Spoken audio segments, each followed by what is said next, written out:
Hello everyone, আসসালামু আলাইকুম। লিপি বাঙালি কিচেনে আজ আবারও হাজির হয়ে গেলাম আরও একটা রেসিপি নিয়ে। আজকের রেসিপিতে থাকছে হচ্ছে খাসির মাথা। যেভাবে আমি আমার বাসায় রান্না করি সেটাই হচ্ছে আজকে আপনাদের সাথে শেয়ার করব।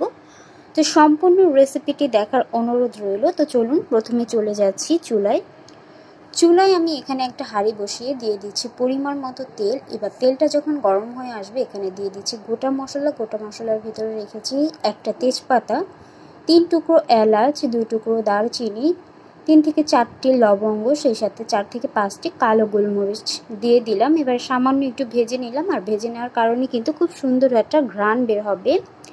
দিয়ে দিচ্ছি এখানে পেঁয়াজ কুচি, আর এখানে কিন্তু যেহেতু আমরা খাসির মাথা রান্না করছি তো পেঁয়াজের পরিমাণটা অবশ্যই বেশি দিতে হবে। তো পেঁয়াজটা যখন এরকম একটু ব্রাউন কালার হয়ে যাবে তখন আমি এখানে দিয়ে দিচ্ছি সামান্য একটু পানি, যাতে পেঁয়াজটা পুড়ে না যায়। পেঁয়াজটার ভিতরে পানি দেওয়ার পর দিয়ে দিচ্ছি এখানে প্রায় 1 চা চামচের মতো আদা আর রসুন বাটা। আদা আর রসুনটা কিন্তু আমার একসাথেই বেটে নেওয়া। আদা রসুনটাকে খুব ভালোভাবে কষিয়ে নিয়েছি। তারপরে দিয়ে দিচ্ছি এখানে মরিচের গুঁড়ো 1.5 চা চামচের মতো। ঝালটা অবশ্যই আপনারা আপনাদের পছন্দ অনুযায়ী দিয়ে দিবেন। আর দিয়ে দিচ্ছি 1 চা চামচের মতো হলুদের গুঁড়ো, 1/2 চা চামচের মতো ধনিয়ার গুঁড়ো, 1/2 চা চামচের মতো গরম মশলার গুঁড়ো, সেই সাথে দিয়ে দিচ্ছি হচ্ছে সামান্য একটু ভাজা জিরার গুঁড়ো। আমি এখানে এখন সামান্যই দিয়ে দিলাম, পরবর্তীতে কিন্তু রান্না শেষে আমি আবারও জিরার গুঁড়ো ব্যবহার করব। লবণ দিয়ে দিলাম স্বাদ মতো। এবার খুব ভালোভাবে মশলাটাকে আমি কষিয়ে নিচ্ছি।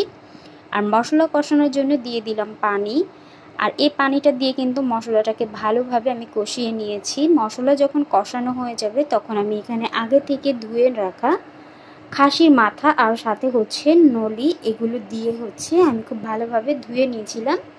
এবার এগুলো আমি মশলার ভিতরে দিয়ে খুব ভালোভাবে নেড়ে চেড়ে তারপরও মশলার সাথে মিশিয়ে নেব।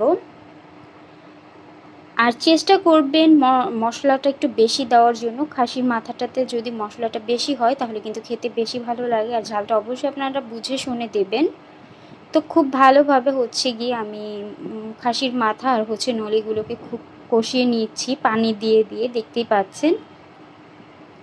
তো এবার হচ্ছে গিয়ে আমি ঝোলের জন্য পানি দিয়ে দিয়েছি, সেই সাথে দিয়ে দিয়েছি ঝালের জন্য কাঁচামরিচ। যেহেতু আমি এখানে মরিচের গুঁড়ো 1.5 চা চামচ দিয়ে দিয়েছি, আর সেই সাথে দিয়ে দিলাম কাঁচামরিচ 3টি। আমার মাথাটা কিন্তু হয়ে গেছে অলরেডি, দেখতেই পাচ্ছেন। এবার আমি দিয়ে দিচ্ছি ভাজা জিরার গুঁড়ো দিয়ে আমি আর 5 থেকে 6 মিনিট চুলার উপর রেখে তারপরে হচ্ছে পরিবেশন করে নিচ্ছি। তো দেখলেন তো কত কম সময়ে রান্না করে ফেললাম খাসির মাথা আর হচ্ছে খাসির নলি। আশা করছি আপনাদের সাথে আমার এই রেসিপিটি ভালো লেগেছে। যদি রেসিপিটি ভালো লেগে থাকে অবশ্যই লাইক কমেন্ট শেয়ার করে পাশে থাকবেন। আজকের মতো বিদায় নিচ্ছি, আল্লাহ হাফেজ।